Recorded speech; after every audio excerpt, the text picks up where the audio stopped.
बिस्मिल्लाहिर्रहमानिर्रहीम। I am राजा जुनैद। ये video previous lecture का ही पार्ट 3 है। पार्ट 1 के अंदर हम लोगों ने कंसेप्चुअल क्वेश्चन स्टार्ट किए थे और उन ही कंसेप्चुअल क्वेश्चन को हम लोग पार्ट 2 के अंदर लेके गए और फिर अब ये जो वीडियो है ये उन ही कंसेप्चुअल क्वेश्चंस का कंटिन्यूएशन है, पार्ट 3 है। आज इंशाल्लाह जो कंसेप्चुअल क्वेश्चंस हैं वो सारे कंप्लीट हो जाएंगे। इससे प्रीवियस लेक्चर में भी बताता रहा हूँ, आज फिर दोबारा रिपीट कर लेता हूँ कि हम लोग 3 चीज़ों को अपने जो कंसेप्चुअल क्वेश्चंस हैं उनको सॉल्व करते हुए 3 चीज़ों को देख के चलते हैं। पहली चीज़ ये होती है कि उस क्वेश्चन की हम लोग स्टेटमेंट को देखते हैं, ठीक है। और स्टेटमेंट के अंदर मौजूद जितनी भी हम लोगों के पास इम्पॉर्टेंट पॉइंट्स हैं, ठीक है, उन इम्पॉर्टेंट पॉइंट्स को हम लोग हाईलाइट करते हैं और उन्हें समझने की कोशिश करते हैं, यानी कि उन्हें अंडरस्टैंड करते हैं जितने भी इम्पॉर्टेंट पॉइंट्स होंगे। दूसरे में हम लोग उसके साथ जो रिलेटेड टॉपिक है उसका कॉन्सेप्ट समझते हैं कि यानी कि उसके कॉन्सेप्ट में क्या चीज़ हिडन है और उस कॉन्सेप्ट के ऊपर ही हम लोग रीजनिंग करते हैं, ठीक है। और उस रीजनिंग के बाद हम लोग आते हैं थर्ड स्टेप पे, जो कि हमारा होता है कंक्लूजन का, यानी कि हम लोग आखिरी अपने फैसले पे पहुंचते हैं, रिजल्ट पे पहुंचते हैं कॉन्सेप्ट और रीजनिंग की बेस के ऊपर। तो इन तीनों चीज़ों को ही मद्देनज़र रख के जो आज के रिमेनिंग कंसेप्चुअल क्वेश्चंस हैं चैप्टर 1 के, वो डिस्कस किए जाएंगे। तो चलते हैं अपने मेन उसके शॉर्ट क्वेश्चन आंसर्स की तरफ और देखते हैं कि आज हम लोगों ने कौन से क्वेश्चन आंसर करने हैं। तो चलते हैं उसकी तरफ जी। अच्छा जी, जो क्वेश्चन नंबर 8 है उसके अंदर कह रहा है the human pulse and the swing of a pendulum are possible time units, why are they not often use. कहते हैं कि जो ह्यूमन पल्स है और जो स्विंग ऑफ ए पेंडुलम है, ठीक है, ये दो चीज़ें वो कह रहा है आर पॉसिबल टाइम यूनिट, के हम दोनों इन दोनों को जो है वो यूज़ कर सकते हैं टाइम यूनिट्स के लिए, ठीक है। यानी कि ह्यूमन पल्स को भी और स्विंग ऑफ पेंडुलम को भी टाइम यूनिट्स के तौर पे, यानी कि घड़ी को ना यूज़ करें और ह्यूमन पल्स को यूज़ कर लें टाइम मेजर करने के लिए, ये स्विंग ऑफ पेंडुलम को यूज़ कर लें, ठीक है। फिर कह रहा है कि why are they not often used, और ये पूछ रहा है कि ये ज़्यादातर इस्तेमाल क्यों नहीं किए जाते। तो चलते हैं इसके कॉन्सेप्ट पे और उसे समझने की कोशिश करते हैं कि क्यों। सबसे पहले बात करते हैं जी ह्यूमन पल्स की, ठीक है। अब ये ह्यूमन पल्स असल में है क्या, ज़रा इस चीज़ को देख लेते हैं। देखें, ह्यूमन पल्स ये है कि आप लोगों के पास जो कैपिलरीज होती हैं, ठीक है।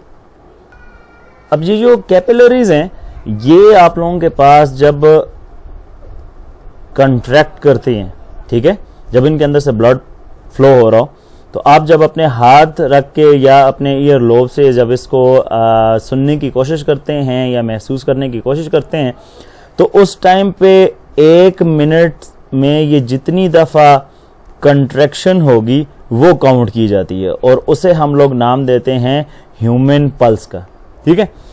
अब ये जो है ये एक स्पेसिफिक टाइम के अंदर हो रही होती है, ठीक है। फॉर एग्जांपल 1-2 इवेंट्स के अंदर हम लोगों के पास ये कंट्रैक्शन हो रही होती है जो कैपिलरीज हैं उनकी। अब इसको इस्तेमाल क्यों नहीं करते। हम लोगों ने पहले तो ये समझ लिया कि ह्यूमन पल्स असल में है क्या चीज़। ह्यूमन पल्स ये है कि जो हमारी बॉडी के अंदर कैपिलरीज हैं वो कंट्रैक्ट करती हैं और 1 मिनट के अंदर जब हम लोग उन कंट्रैक्शंस को काउंट करते हैं तो वो हमारा क्या कहलाता है, ह्यूमन पल्स रेट कहलाएगा, ठीक है। तो हम लोगों के पास यानी कि the contraction of capillaries in 1 minute is known as human pulse rate, यानी कि इंसान की कैपिलरीज का कंट्रैक्ट होना 1 मिनट के अंदर जो गिना जाए वो क्या कहलाता है, वो आप लोगों के पास ह्यूमन पल्स रेट कहलाता है। तो ये यूजुअली आप लोगों के पास 60 to 100 वेरी करती हैं और ये वेरी किस रीजन पे करती हैं, ये आप लोगों के पास जो कार्डियो वेस्कुलर, ठीक है। अच्छा जी, ये हमारे पास होते हैं कार्डियोवेस्कुलर मसल्स, ठीक है। अब ये कार्डियोवेस्कुलर जो मसल्स हैं ये हम लोगों के पास हेल्प करते हैं, यानी कि जितनी दफ़ा आप लोगों के पास हार्ट कंट्रैक्ट या रिलैक्स करेगा तो वो पंप करता है ब्लड को हमारी कैपिलरीज के अंदर, और जब हम लोग उसे काउंट करते हैं तो वो हम लोगों के पास ह्यूमन पल्स रेट कहलाता है। अब ये कार्डियोवेस्कुलर मसल्स जो हैं ये ह्यूमन टू ह्यूमन डिफर होते हैं।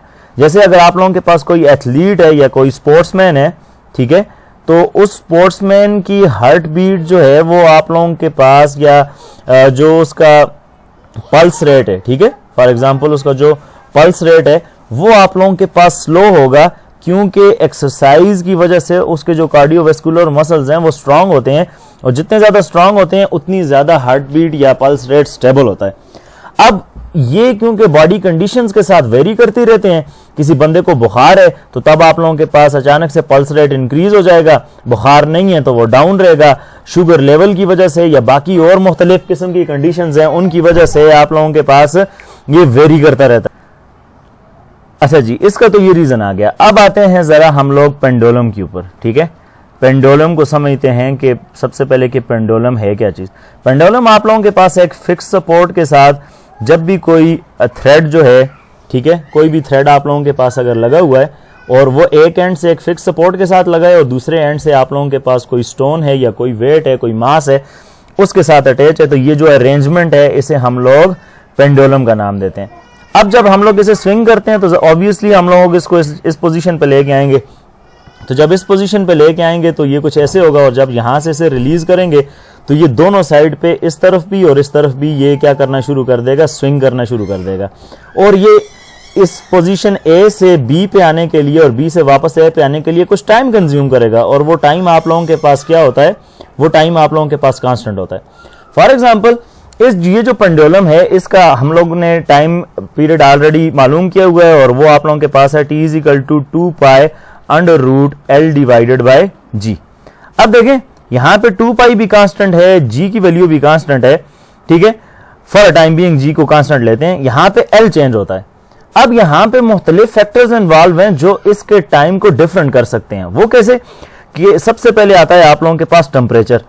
टेम्परेचर अगर आप लोगों के पास ज्यादा होगा तो हमें पता है जितनी भी चीजें टेम्परेचर ज्यादा होने की वजह से, हाई टेम्परेचर होने की वजह से जो वायर्स हैं या जो हम लोग यहाँ पे थ्रेड यूज कर रहे हैं वो आप लोगों के पास एक्सपेंड करेगी, और जब एक्सपेंड करेगी तो आप लोगों के पास लेंथ ज्यादा होगी। तो यहाँ पे टाइम और लेंथ का रिलेशन लिखें तो टाइम और लेंथ का जो है वो डायरेक्ट रिलेशन है, ठीक है। इसका मतलब है लेंथ आप लोगों के पास इंक्रीज होगी तो टाइम भी आप लोगों के पास इंक्रीज होगा। इसका मतलब है टाइम कांस्टेंट नहीं रहेगा। दूसरी यहाँ पे जो इंपॉर्टेंट दूसरा फैक्टर है जो इसको इफेक्ट करता है वो आप लोगों के पास है एयर रेजिस्टेंस, ठीक है।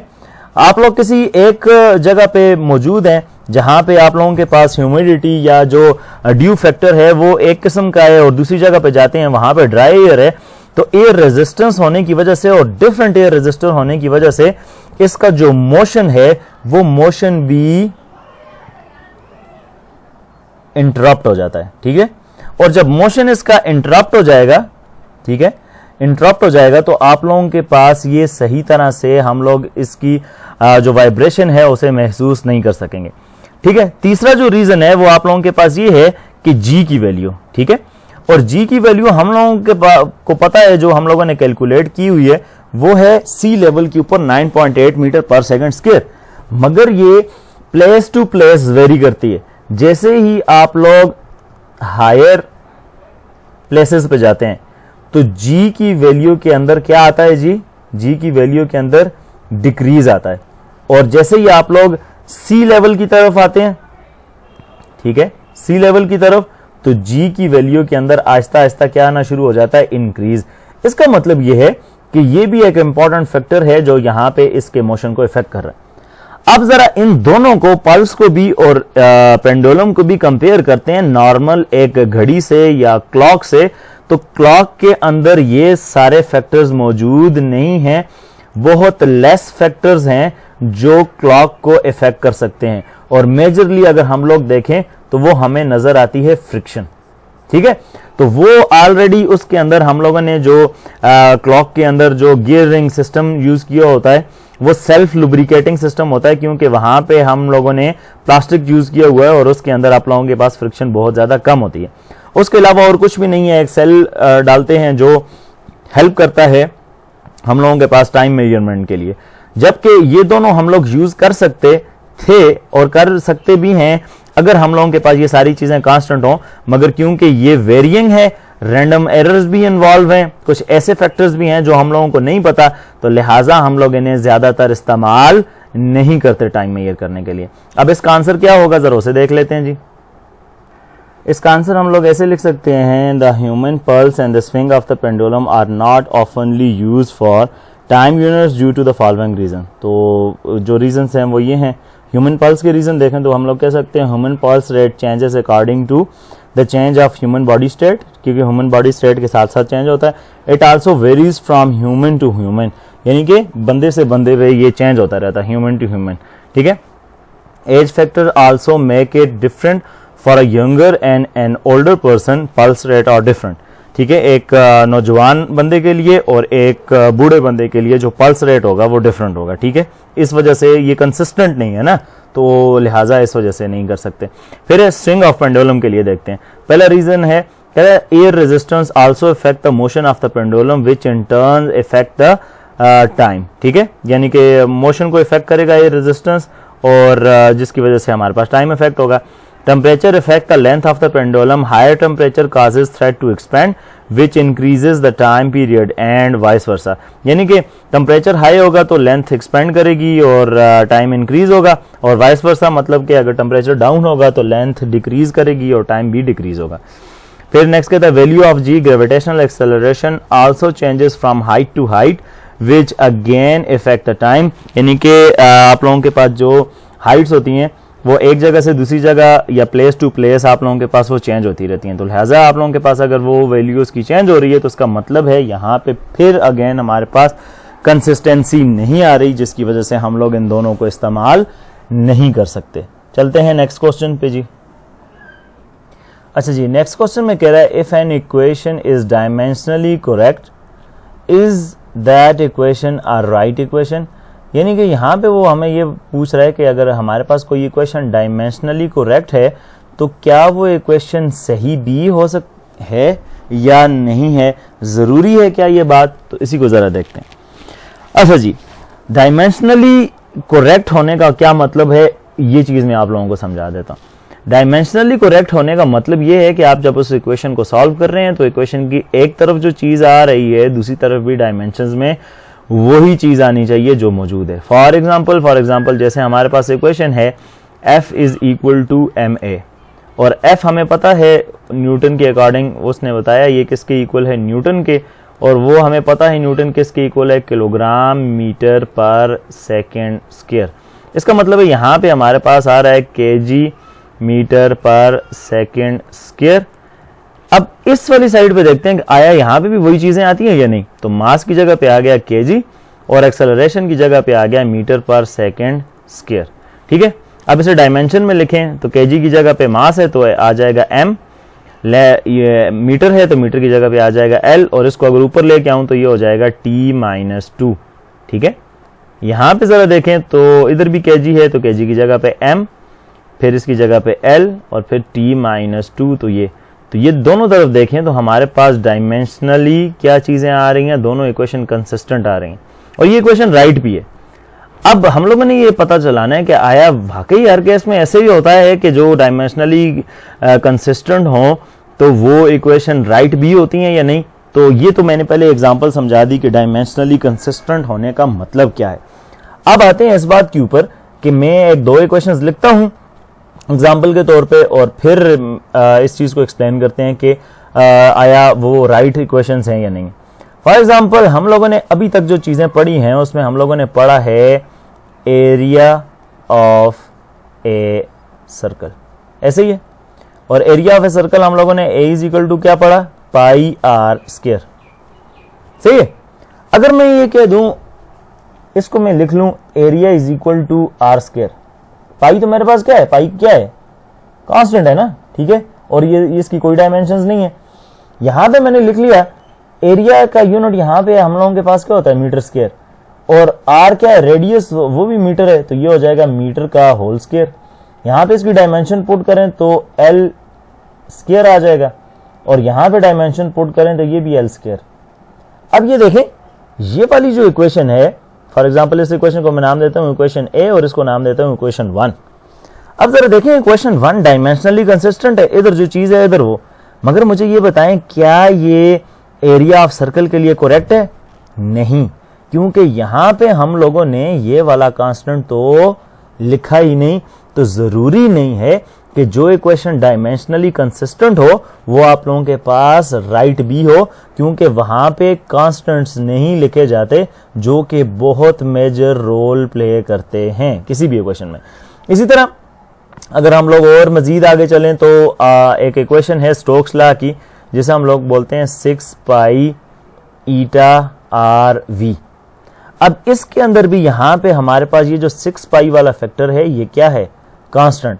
और इस इक्वेशन को अगर मैं बगैर इसके लिखूंगा f is equal to eta r v, तो जब मैं इसे प्रूव करूंगा तो इन दोनों तरफ की डायमेंशंस एक दूसरे के बराबर आएंगी, मगर ये इक्वेशन ठीक नहीं होगी।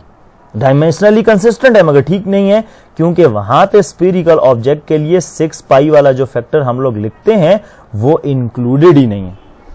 इसका मतलब ये है कि डायमेंशनल कंसिस्टेंट होना किसी इक्वेशन का वो तो है, मगर जरूरी नहीं है कि वो इक्वेशन राइट हो।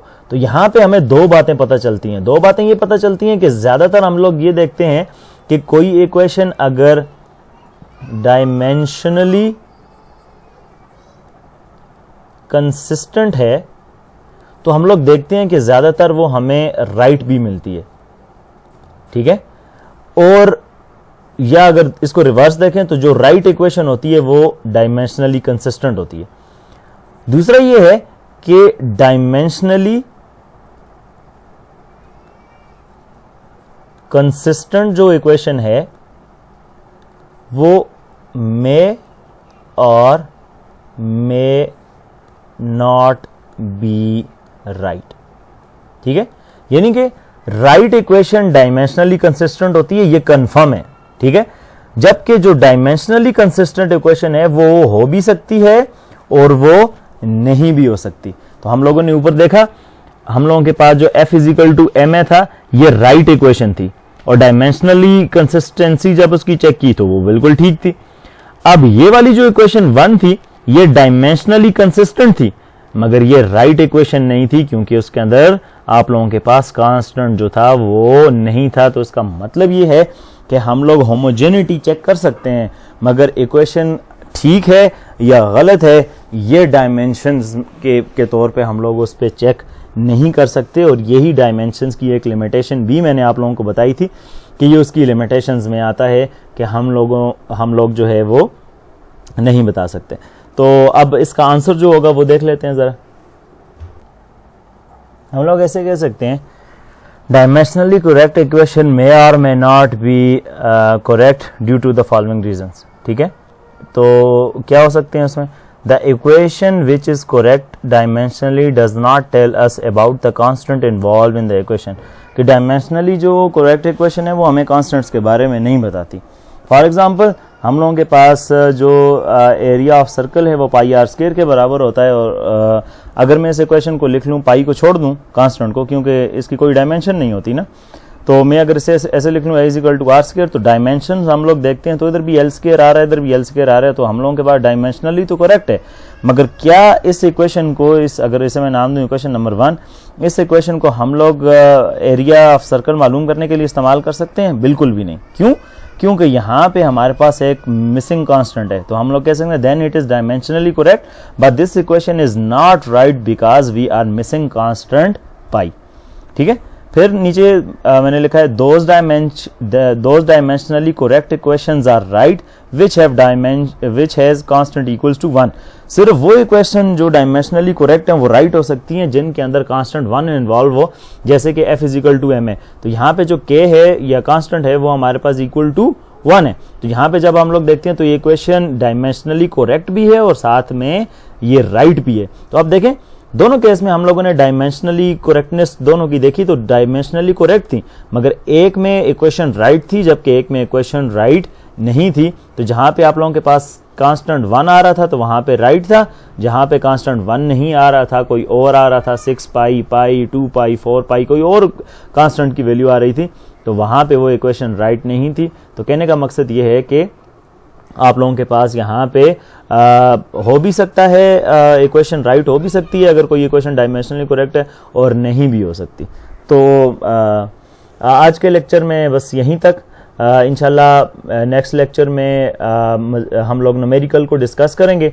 आज हम लोगों ने जो चीज़ें डिस्कस की उनको ज़रा देख लेते हैं कि वो हम लोगों ने क्या क्या So we discussed about that in question number 8 that human pulse and the swing of the pendulum are not possible.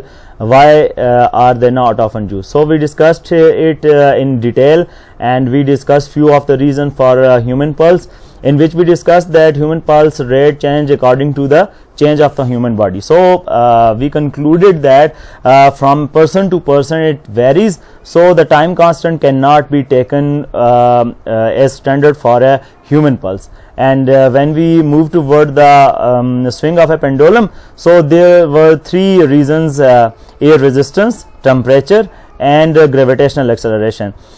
So air resistance also decreases the motion of a pendulum, which in turn affect the time. And in second reason, we saw that temperature affect the length of the pendulum. When temperature is higher, then the thread expands, and when temperature is lower, then the thread contracts, which affects the time period and vice versa. And then we saw that gravitational acceleration also changes from height to height. So due to this effect, the equation and all the things we discussed in the previous topic, we saw that the gravitational acceleration changes from height to height, so it also affects the time.